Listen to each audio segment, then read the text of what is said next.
Kalau dukanya yang paling mendalam itu saya masih ingat sampai sekarang itu, demi saya mengurus anak disabilitas, saya harus kehilangan anak saya.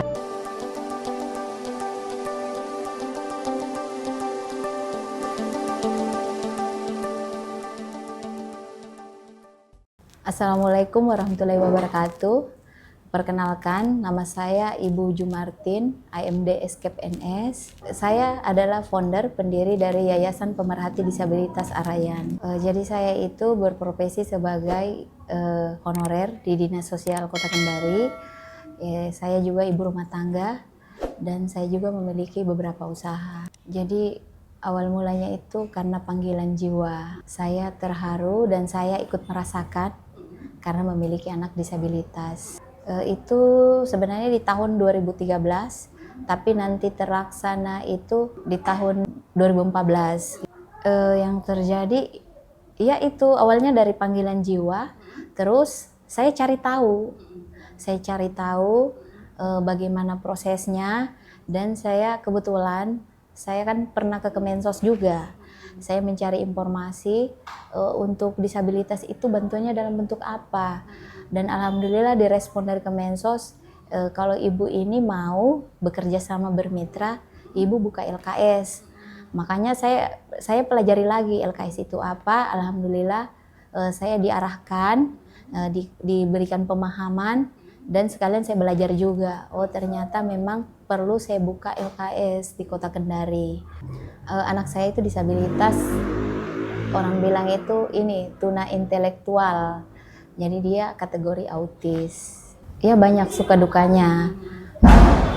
Kalau untuk sukanya itu ya apa ya?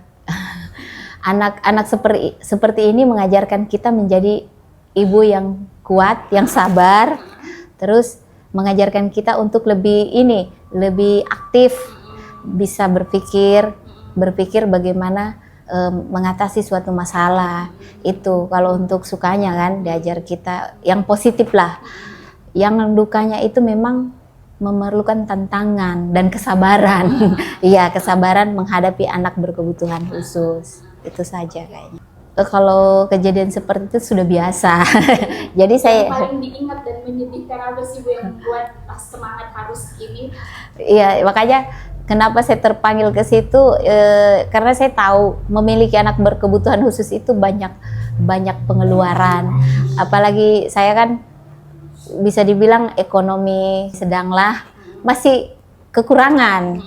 Jadi saya bayangkan bagaimana dengan masyarakat yang memiliki anak berkebutuhan khusus, bisa dikatakan dia ekonominya di bawah, kasihan.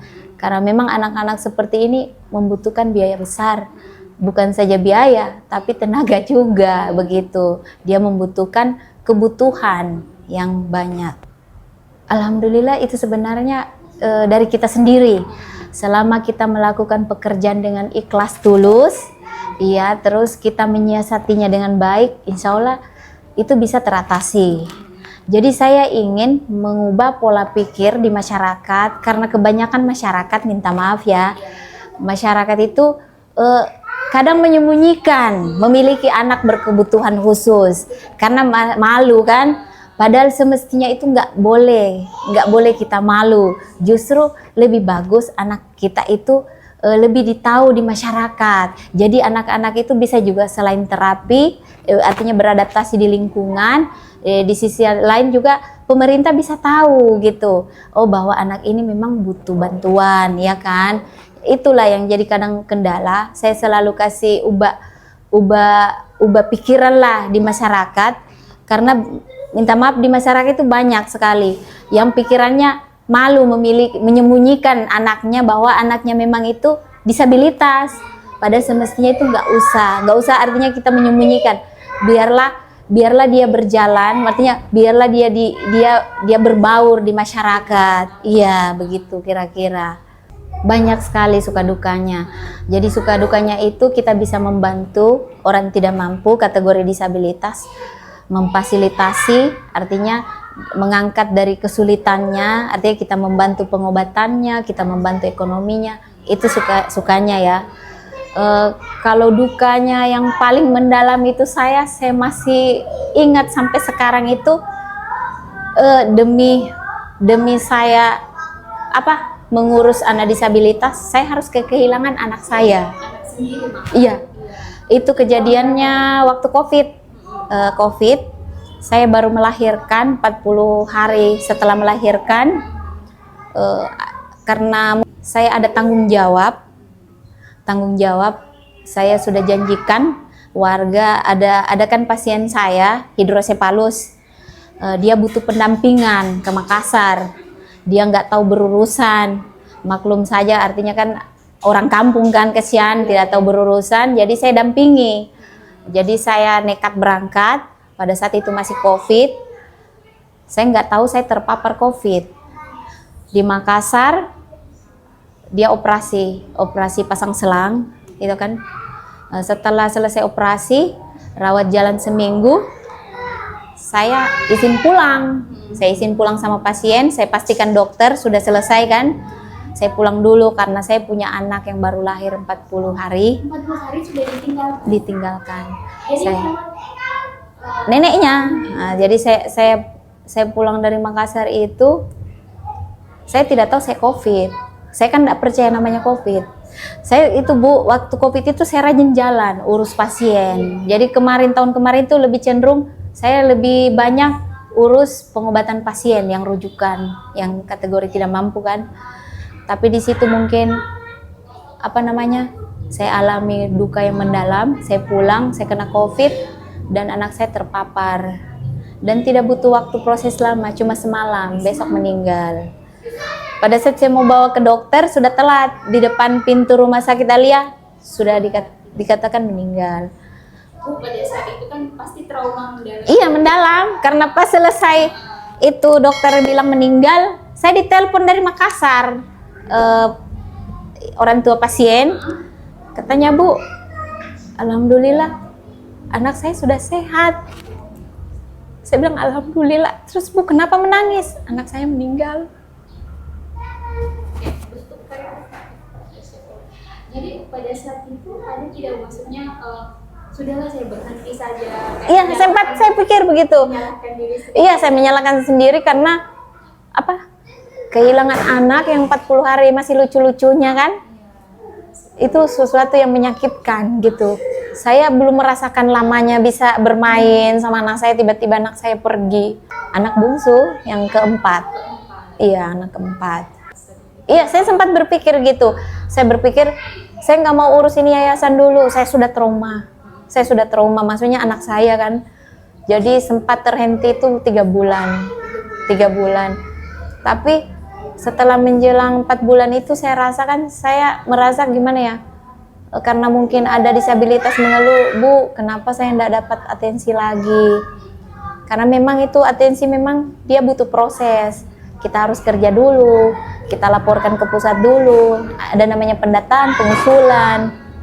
Pada saat itu saya tidak pengusulan sama sekali, malah biar itu berkas-berkas semua sempat kayak gimana saya traumanya kan luar biasa gitu. 4 bulan itu, nanti masuk 5 bulan, saya berpikir kembali, oh anak saya pergi itu sudah kehendak Allah, saya nggak boleh menyalahkan diri sendiri, sudah takdir. Dan saya harus kembali dan konsisten dengan apa yang pertama yang saya cita-citakan, bahwa saya ingin membantu disabilitas. Dan mulai berjalan lagi. Iya, kalau untuk disabilitas saya bantu itu sekarang sudah masuk 255 orang. Iya, tapi kalau untuk bantuan seperti donatur dari swasta itu sudah banyak. Hanya kalau untuk pemerintah itu 255 orang. Ada kemarin itu kan karakter manusia berbeda-beda. Ada disabilitas yang saya tangani kemarin itu dukanya orang tua bibir sumbing. Dia tinggal di Andonohu Jalan Pisang. Saya bantu kan adakan kisnya, terus saya bantu lagi atensinya. Sempat ada miskomunikasi namanya. Ya kan beda kan, orang tidak berpendidikan, iya kan begitu. Saya itu kemarin itu atensi. Aturan kan pemerintah tahun kemarin itu tidak boleh dikasih dalam bentuk uang. Jadi dalam bentuk barang. Jadi kami laporkan nilainya harus 2,4, tapi dalam bentuk barang. Tapi karena ini binaan saya kan meminta, Bu, bisa nggak saya dikasih dana? Nah, kenapa? Saya butuh mau bayar utang. Nah, jadi saya kan ini nggak mau persulit orang, Bu. Saya cari jalan, tapi saya kasih syarat, kamu kasih saya nota gitu. Karena itu ada pertanggungjawabannya, uang pemerintah. Ternyata dia lalai. Mungkin dia pikir bantuan itu sudah terima, nggak usah pakai gitu. Dia nggak ngurus. Dan ternyata dana yang saya kasih itu, saya pikir cuma setengahnya aja untuk bayar utang. Ternyata semuanya begitu. Jadi tidak ada belanja untuk disabilitas. Disitulah terjadi miskomunikasi. Dia sempat ini katanya, ibu mau ini, ibu terlalu banyak ikut campur, mau korupsi. Saya bilang bukan. Ini binaannya.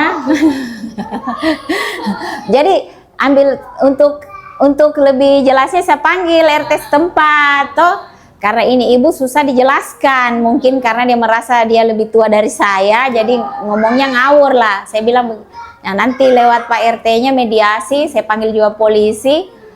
Alhamdulillah terselesaikan. Jadi kami cari jalan keluarnya gitu. Bu, ada tidak satu waktu mungkin ibu harus menggunakan, mohon maaf, dana sendiri untuk yayasan ini? Iya, kadang. Itu situasinya?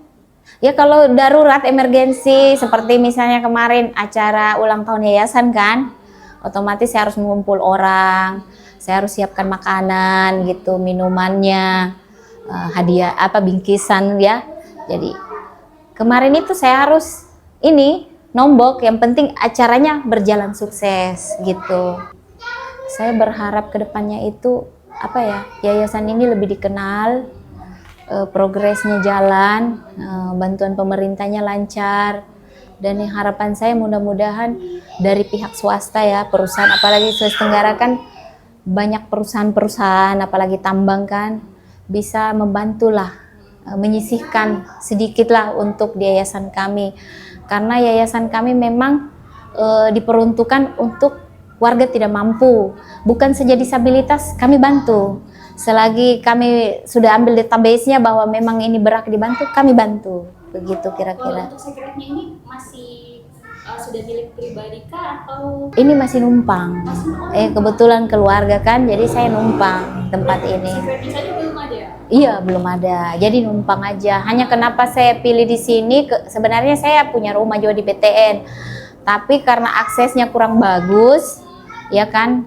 Karena saya pikirkan ini nomor satu akses disabilitas. Kalau mereka pertemuan begitu, penyaluran bantuan supaya memudahkan begitu. Ada nggak sih Bu, maksudnya kegiatan yang dilakukan yayasan ini selain menyalurkan bantuan untuk para penyandang disabilitas ini, mungkin kegiatan bersama yang dilakukan sama? Iya, kami biasa mengadakan tiap tahun itu anjang sana, silaturahmi, ya kan, ngumpul-ngumpul. Di lapangan juga itu tiap bulan kami usahakan memantau kondisi mereka bagaimana, kebutuhan apa yang perlu dibantu begitu. Yang membuat saya bahagia itu saya bisa bertemu mereka, saya bisa melihat senyum mereka. Jadi kalau ketemu itu saya bisa tahu kondisi mereka gimana, apa kebutuhan mereka, apa keluh kesah mereka, ya kan? Saya mungkin kalau bicara dana terbatas, tapi saya selalu berusaha mencari alternatif, maksudnya mencari bagaimana solusinya mereka bisa dibantulah begitu. Bu, sampai kapan Ibu akan terus memperhatikan para penyandang disabilitas? Insya Allah selamanya, karena saya sudah niatkan, artinya saya punya anak disabilitas dan saya merasakan apa yang mereka rasakan. Insya Allah seterusnya. Nama saya Ibu Jumartin Amir AMD SKPNS. Saya founder pendiri Yayasan Pemerhati Disabilitas Arayan Kota Kendari. Wassalamualaikum warahmatullahi wabarakatuh.